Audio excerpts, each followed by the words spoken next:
اللہ اللہ اللہ اللہ۔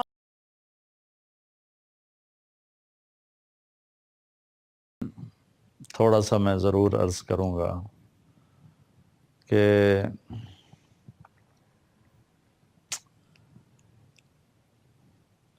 جمعہ کی رات جمعرات کو جنگ چھیڑنے کا ارادہ کر لیا تھا کوفے والوں نے، یعنی جمعرات کو 9 تاریخ کو۔ تو حضرت حسین رضی اللہ تعالیٰ عنہ نے پیغام بھیجا کہ ہمیں ایک رات سوچنے کی مہلت دو۔ تو وہ سارے کوفے والے بڑے خوش ہو گئے کہ شاید یہ ہماری بات ماننے لگے ہیں، تو انہیں بڑی خوشی سے مہلت دے دی۔ تو پھر آپ نے اپنے ساتھیوں کو جمع کر کے فرمایا کہ میں نے مہلت اس لیے مانگی ہے کہ آج جمعہ کی رات ہے اور اللہ تعالیٰ سے ملاقات قریب ہے، تو ہم سب خوب اللہ سے مانگ لیں اور اللہ کے سامنے اپنے گناہوں کی معافی مانگ لیں، آنسو بہا لیں۔ اور باقی جو مجھے چھوڑ کے جو جانا چاہتے ہیں میں ان کو اجازت بھی دیتا ہوں، کیونکہ انہیں صرف میچ مطلوب ہوں، لہٰذا مجھے چھوڑ کر آپ میں جو جانا چاہتا ہے میری طرف سے اسے پوری طرح اجازت ہے۔ کسی نے بھی ساتھ نہیں چھوڑا ہے۔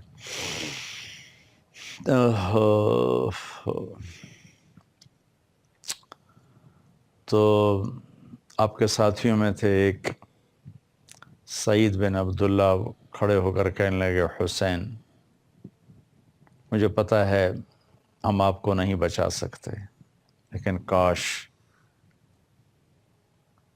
جتنے میرے جسم پہ بال ہیں اتنی میری جانیں ہوتی ہیں، اور تیری جان بچانے کے لیے میں ان پہ قربان کر دیتا تو میرے لیے بڑے فخر اور خوشی کی بات تھی۔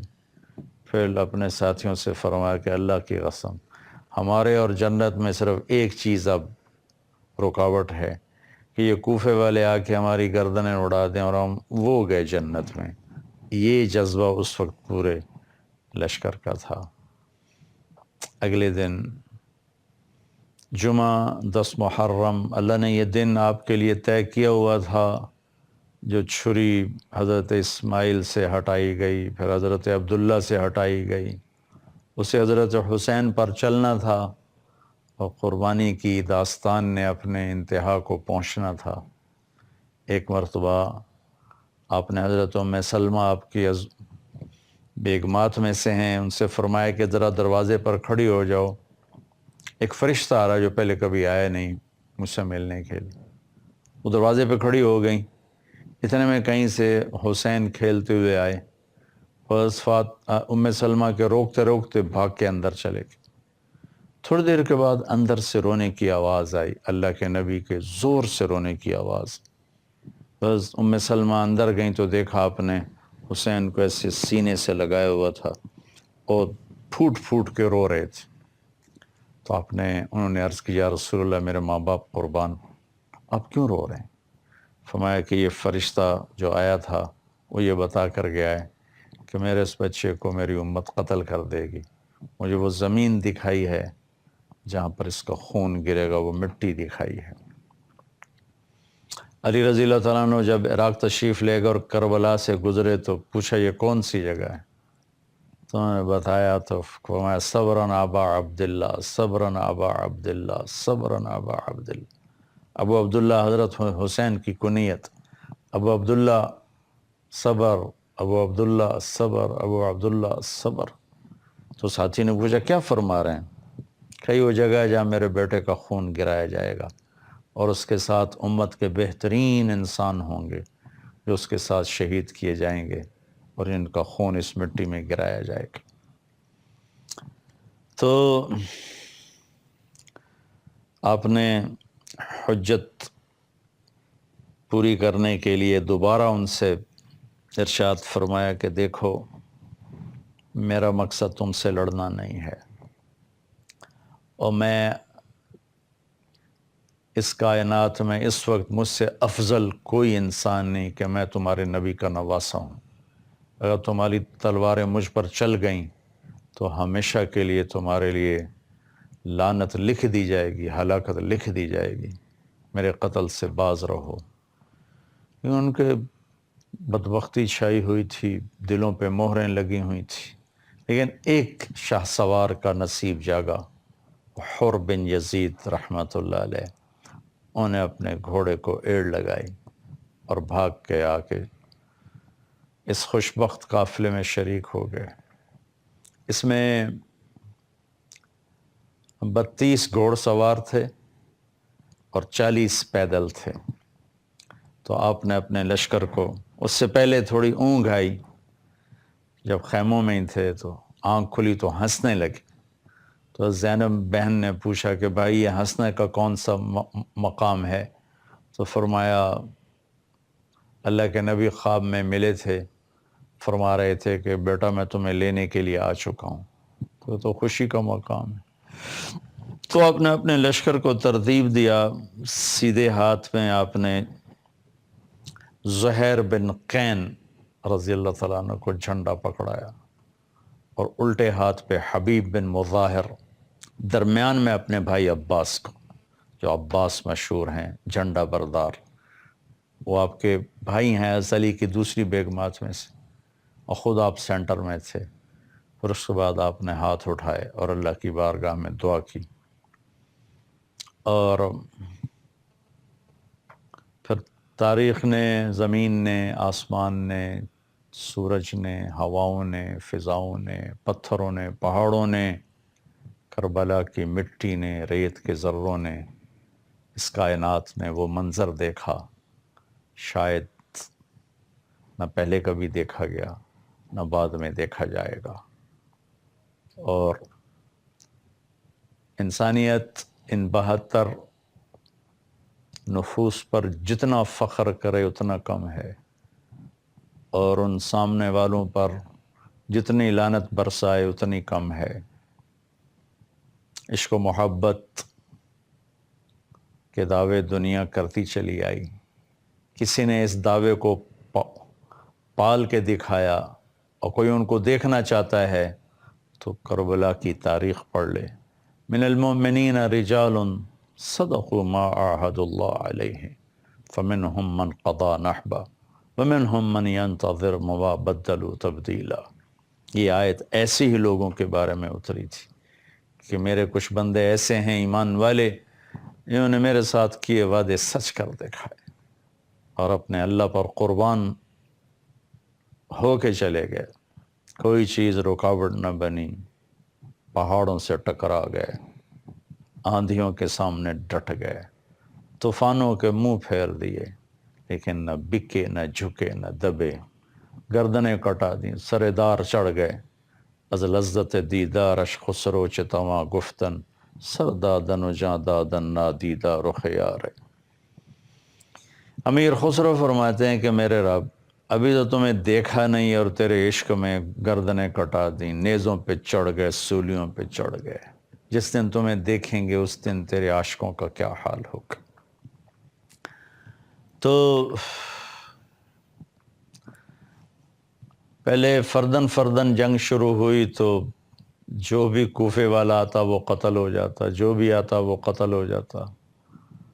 تو اس پر شمر نے کہا کہ اس طرح تو یہ ہم سب کو کھا جائیں گے، ان پر اکٹھے حملہ کرو۔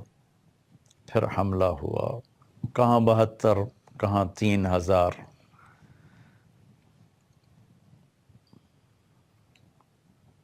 تو تھوڑی دیر میں سارے انہوں نے پہلے گھوڑ سواروں کو نشانہ بنایا اور تیر مار مار مار کے سب کے گھوڑوں کو ختم کر دیا، تو سارے پیدل ہو گئے۔ اور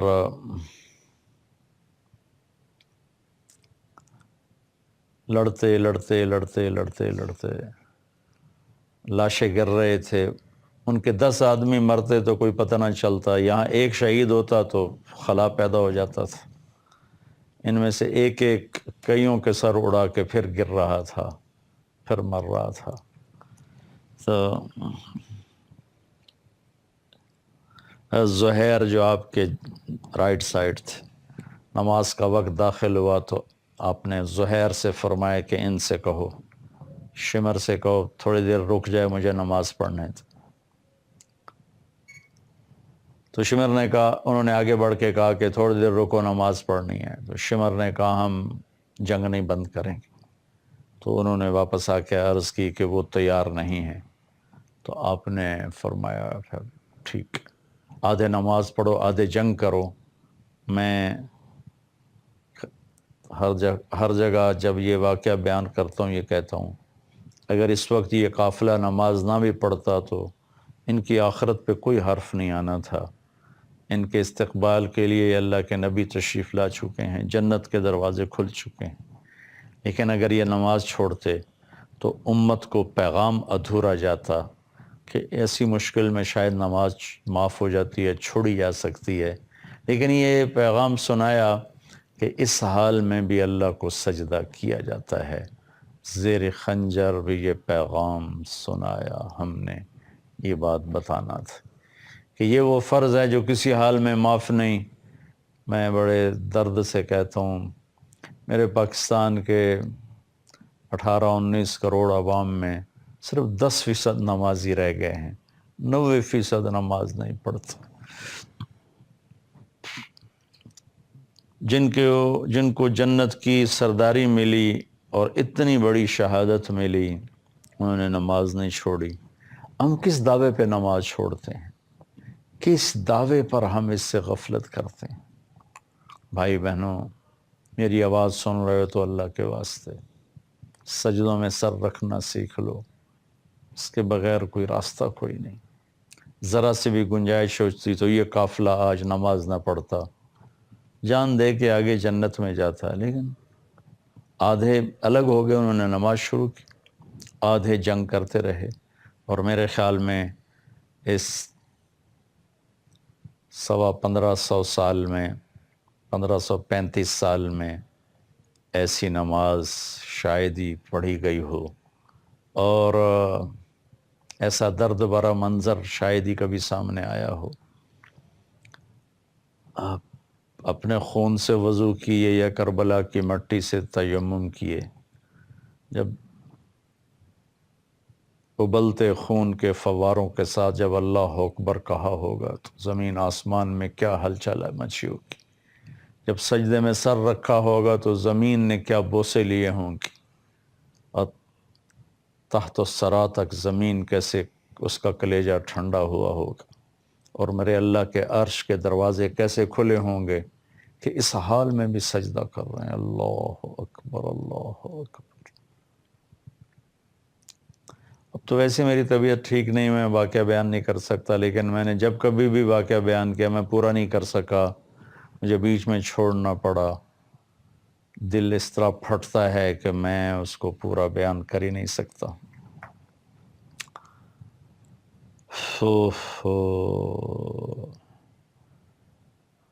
نماز کے بعد زہیر شہید ہو گئے، گر رہے تھے تو انہوں نے حضرت امام علی مقام علیہ السلام کے کندھے پہ ہاتھ مار کے فرمایا، اقبل ہدیت ہادیا مہدیا الیوم تلقى جدک النبی حسنا والمرتضی علیا۔ آگے بڑھ حسین، تیرے نانا تیرے استقبال میں ہیں، تیرے بھائی حسن، تیرے والد مرتضی علی تیرے انتظار میں، پھولوں کے ہار لیے کھڑے ہیں جنت کے حوریں، آگے بڑھ، جنت تیری منتظر ہے۔ یہ کہتے ہوئے جان دے دی۔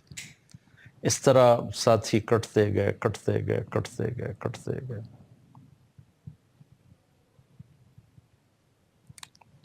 پھر اہل بیت کی باری آ گئی۔ پہلے تو جان نثار قربان ہو رہے تھے، آپ کے بھائیوں میں عباس، محمد، عثمان، ابو بکر، جعفر، حسین، 5 آپ کے علاوہ 6 حضرت علی کے اولاد، 1 حضرت فاطمہ کے جگر کے ٹکڑے، میرے نبی کی آنکھوں کی ٹھنڈک، میرے نبی کے پھول جنہیں مسل دیا گیا، اور 5 بھائی ساتھ اور باری باری باری باری باری شہید ہوتے گئے۔ آپ کے بچوں میں علی الاکبر، علی الاصغر شہید ہو گئے۔ علی الاکبر، علی الاصغر تو زین العابدین ہیں، علی الاصغر، علی الاکبر، عبداللہ، ابو بکر. پھر آپ کے بھتیجوں میں قاسم، عبداللہ، ابو بکر. پھر حضرت عبداللہ بن جعفر کی اولاد میں سے اون اور محمد. مسلم بن عقیل کی اولاد میں سے جعفر، عبد الرحمن، عبداللہ. پھر عبداللہ بن مسلم بن عقیل. کوئی 15-16 کے قریب ہیں محمد بن ابی سعید بن عقیل. یہ سب آل رسول ہیں جو باری باری باری باری باری باری ذبح ہوئے. ان میں قاسم سب سے حسین تھے. اس سارے قافلے میں جو اہل البیت کا جو قافلہ ذبح ہوا، اس میں قاسم سب سے حسین تھے. جب وہ گھیرے میں آئے اور ان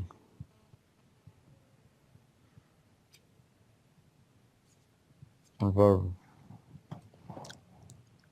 تلواریں پڑیں تو انہیں پکارا یا عمّا، آئے چچا. تو حسین اس وقت خود بے بس ہو چکے تھے، لیکن زخمی شیر کی طرح اٹھے اور چیرتے ہوئے مجمع کو پہنچے. تو قاسم اپنے باپ نانا سے مل چکے تھے. تو ان کے سرانے کھڑے ہو کر کہا، بیٹا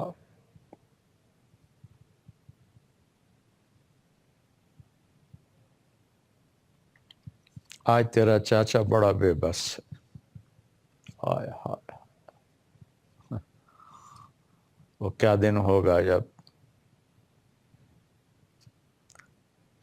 ہمارے نانا ہمارے وکیل بن کر آئیں گے. پھر ان کو اٹھایا، جا کر اہل بیت کے شہداء کے ساتھ ڈال دیا. آزمائش کی گھڑیاں بھی کچھ باقی تھیں. چھوٹے سے بچے تھے عبداللہ 2 سال کے، حسین کے آخری. علی الاکبر شہید ہو گئے تھے. ابو بکر اور عبداللہ یہ تو خود تنہا رہ گئے تھے. تو ان کو بلوایا، تقدیر شاید ابھی اور اوپر لے جانا چاہتی تھی. ان کو خیال تھا کہ اس معصوم بچے کو کوئی کیا کہے گا. تو ان کو بلا کر جیسے آخری الوداعی سلام، محبت، تو ان کو پیار کر کے اپنے گود میں بٹھایا ہی تھا کہ کوفے کے لشکر میں ایک سپاہی ابن الموقت اس کا نام تھا، اس نے جوڑ کے تیر جو مارا تو خطا ہونے کی بجائے وہ عبداللہ کی کیلے میں آ کے ایسے سیدھا پار ہو گیا. بچے کی آہ بھی نہ نکلی اور گردن ایسے ڈھلک گئی. اس وقت اپنے عبداللہ کا خون اپنے دونوں ہاتھوں میں لے لیا، ایسے کر کے لے لیا. ایسے دونوں لپ بھر گئے تو اس کو یوں آسمان کی طرف کیا ایسے. اللہ اکبر. اللہ اگر تو راضی ہے تو کوئی گلا نہیں، ان سے بدلے لے لینا. اور ان کو بھی وہیں ڈال دیا. پھر اس کے بعد اٹھے اور کوفے والوں نے گھیرے میں لے لیا اور شمر کہہ رہا تھا قتل کرو قتل کرو. اکیلے رہ گئے تھے، سب قافلے والے آگے جا چکے تھے. تو زرع بن شریک تمیمی نے آپ کے کندھے پہ تلوار کا وار کیا تو تلوار گر گئی ہاتھوں سے. سنان بن انس نے سیدھا سینے پہ وار کیا نیزے کا، جسے پیچھے گر. تو پھر اس نے یزید بن خولہ سے کہا کہ سر کاٹو، وہ پیچھے ہٹ گیا. تو وہ خبیث خود آگے بڑھا، سنان بن انس، اور اس نے آپ کا سر کاٹا اور نیزے پہ چڑھا دیا. تو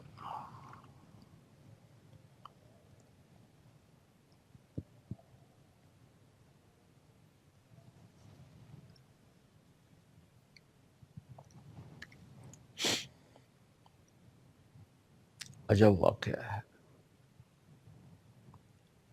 کہ نبی کے نواسے کو یوں ذبح کر دیا گیا.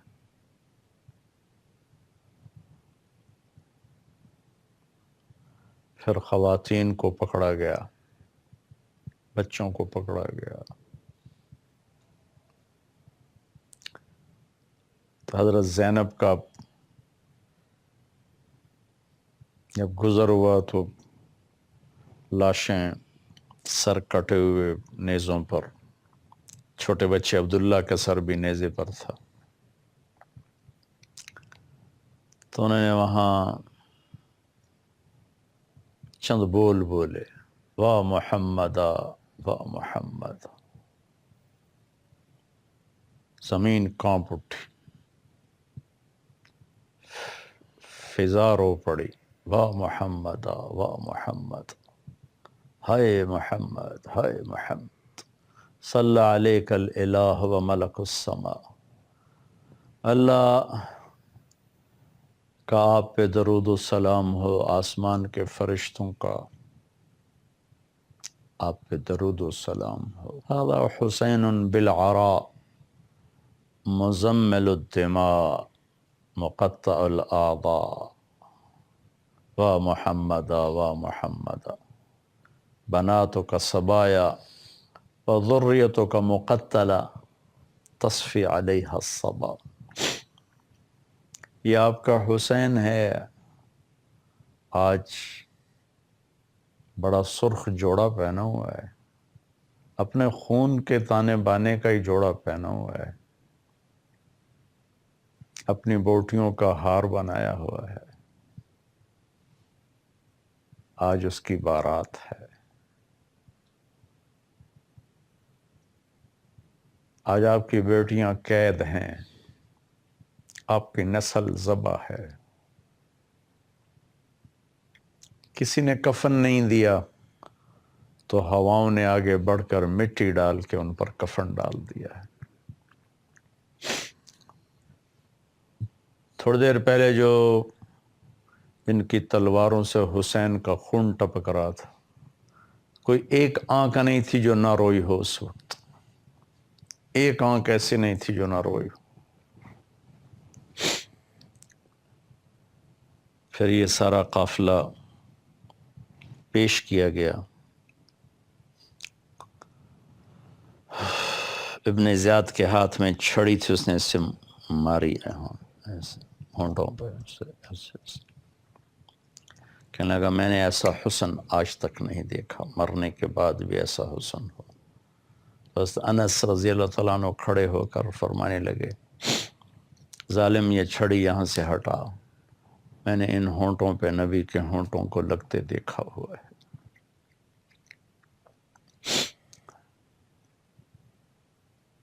ابن زیاد جب گھر داخل ہوا، اچھوں سے برے، بروں سے اچھے، تو اس کی ماں کہنے لگی لعنت ہے تجھ پر زیاد کے بیٹے، تو نے نبی کی اولاد کو قتل کیا، جا دور ہو جا میری نظروں سے، کبھی تو جنت کی ہوا بھی نہ لے کر. ہمیشہ کے لیے اپنے بیٹے سے اس نے آنکھیں پھیر لی. پھر یہ سر یزید کے دربار میں بھی پیش کیا کہ عاشق کا جنازہ ہے، ذرا دھوم سے نکلے، محبوب کی گلیوں سے ذرا گھوم کے نکلے. یزید نے بھی منہ پہ چھڑیاں ماری، کو بکواس کی. تو زید بن ارقم رضی اللہ تعالیٰ عنہ کھڑے ہوئے، کہا کہ ایسا نہ کر، میں نے ان ہونٹوں پہ نبی کے ہونٹوں کو لگتے دیکھا ہوا ہے. واقعہ تو آپ پڑھ لیں گے، مجھ سے تو سنایا نہیں جا رہا. ہاں میں تھوڑا سا ایک اضافہ بتاؤں گا. حضرت حسین کیسے تھے؟ کیونکہ یہ عام کتابوں میں یہ نہیں ملتا، تو میں بتانا چاہتا ہوں کہ امام حسین علی مقام کا حلیہ کیسا تھا. قد و قامت، کان ربعۃ لیس بالطویل ولا بالقصیر، درمیانہ قد تھا، نہ لمبا نہ چھوٹا. واسع الجبین، ماتھا کشادہ تھا. کث اللحیہ، داڑھی مبارک گھنی تھی.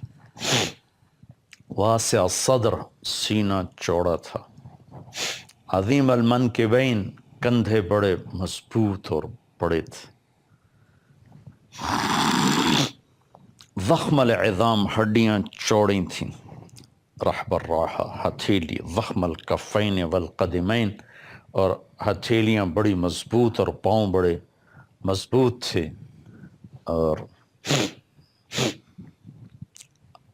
رنگ بڑا خوبصورت تھا، سرخ اور سفید رنگ تھا، ابیض مشرب بحمرہ، سفید رنگ اور اس میں سرخی شامل تھی، متماسک البدن، مضبوط جسم تھا، رجل الشعر، اب اللہ کے نبی کی طرح بال آپ کے گھنگریالے تھے، حسن الصوت، آواز بڑی سریلی تھی، فی صوتہ حنۃ وغنۃ، آواز میں ایک نغمہ تھا، جب آپ بولتے بھی تھے تو لگتا تھا جس سے کوئی بہت سریلا آدمی کسی سر میں بول رہا ہو۔ اللہ نے آپ کو آواز بہت خوبصورت عطا فرمائی تھی، اور اب داڑھی کو خضاب لگاتے تھے، مہندی اور اس میں وسمہ ڈالتے تھے جو اس کو تھوڑا کالا کر دیتا تھا۔ یہ میرے اور آپ کے امت کے رہبر امام حسین علی مقام کا حلیہ مبارک تھا۔ دونوں بھائی، حسن اللہ کے نبی کے مشابہ تھے چہرے سے کمر تک، اور حسین چہرے سے کمر تک اپنے باپ کے مشابہ تھے۔ حسن نیچے کمر سے پاؤں تک اللہ کے نبی کے مشابہ تھے، اور حسین کمر سے پاؤں تک حسن کمر سے پاؤں تک حضرت علی کے مشابہ تھے، اور حسین کمر سے پاؤں تک اللہ کے نبی کے مشابہ تھے، لیکن دونوں اللہ کے نبی کی آنکھوں کی ٹھنڈک تھے۔ ایک کو زہر میں ہائے ہائے فرمایا، جب آخری دفعہ زہر دیا گیا کہ میرے بھائی حسین مجھے بہت دفعہ زہر دیا گیا ہے، اس دفعہ جو زہر دیا اس سے میرا کلیجہ کاٹ دیا،